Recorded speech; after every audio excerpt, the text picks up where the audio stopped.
The recent video that Kuro Games dropped, titled Turning Around, was quite unexpected. Considering the context of the current anniversary and dialogues tied to the anniversary, it might have some interesting implications. Let's discuss them.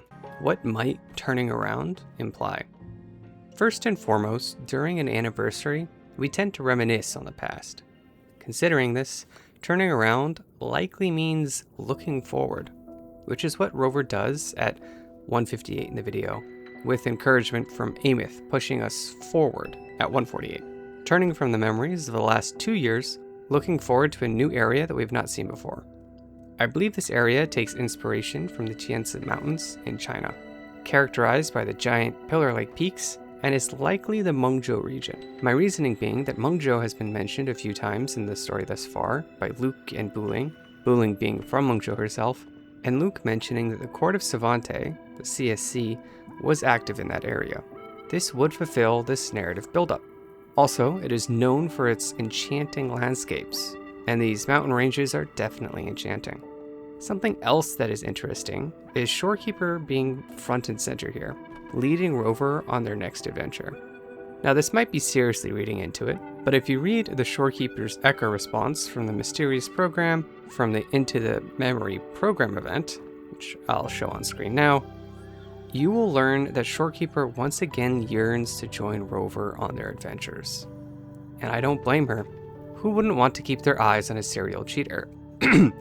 I mean, the one whose existence literally defines your own. That being said, I am a bit conflicted about this. I understand that Shorekeeper means well, but I have little confidence that she won't act irrationally when it comes to Rover. She may even risk the Tethys system to save them at the barest sign of danger, which Rover gets into a lot. As the core keeper of Tethys, I cannot condone such dereliction of duty.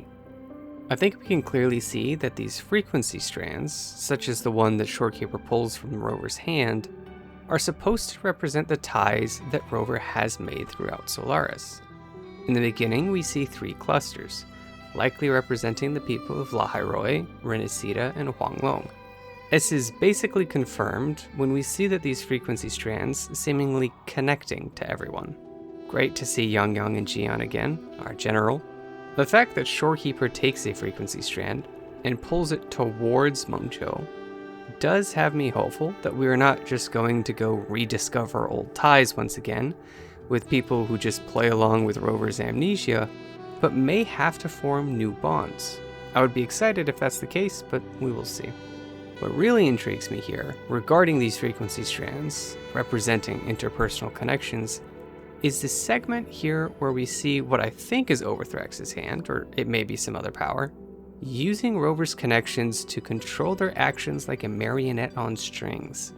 Very interesting to see how that shapes up in the future story. Using personal relations to control Rover's actions does make sense, as we have seen time and time again that Rover jumps in to help save humanity. Revisiting our fight against Dreamless with our general, Kuro Games does something in this scene they seem to have a hard time implementing in-game, with the one exception possibly being the 2.7 finale. By that I mean being okay with sacrifice and characters visibly or reportedly dying. I thought that with the 3.3 story, where we saw all those souls sacrifice themselves in void space, that we would return to honoring the individual sacrifice and coming to terms with the costs of fighting Lament. But those were people that were already technically lost in the story. As you read the exploration logs from your exploration, Mr. Chase says no one died during the Aleph 1 campaign, which was supposedly the harshest and largest void storm that ever happened, and yet somehow resulted in fewer casualties than all the casualties that were up to that point. Wow, well done, I guess. Moving on, since I have been obsessed with roots and trees, I do need to mention the tree. I believe this is the Solvane Heartwood, as the area around it looks like the Demir Plains. However, while the color of the light pulsing through the Solvane Heartwood matches that of the Voidbane trees, and thus I assume that this is indicative of the Solvane Heartwood absorbing their energy or interacting with them somehow, I never saw this in-game. I would have expected to see something like this once I finished rehabilitating the 4 Voidbane trees, but nothing like this cool scene ever happened. It's a touch sad. The whole world just kind of grew a little bit more. That being said, there's definitely some connection between these two tree systems, as it is mentioned that the Soulskin are attracted to these trees almost as much as they are to the Soulbane Heartwood.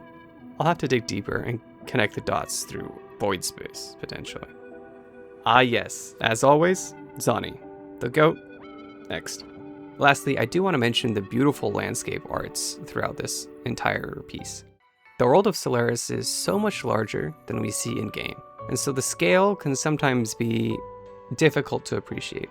These landscape arts begin to define the scale for us, and are reminiscent of early concept arts. I would love to see more, maybe in-game as loading screens. For instance, we see a lot of Four Waters here.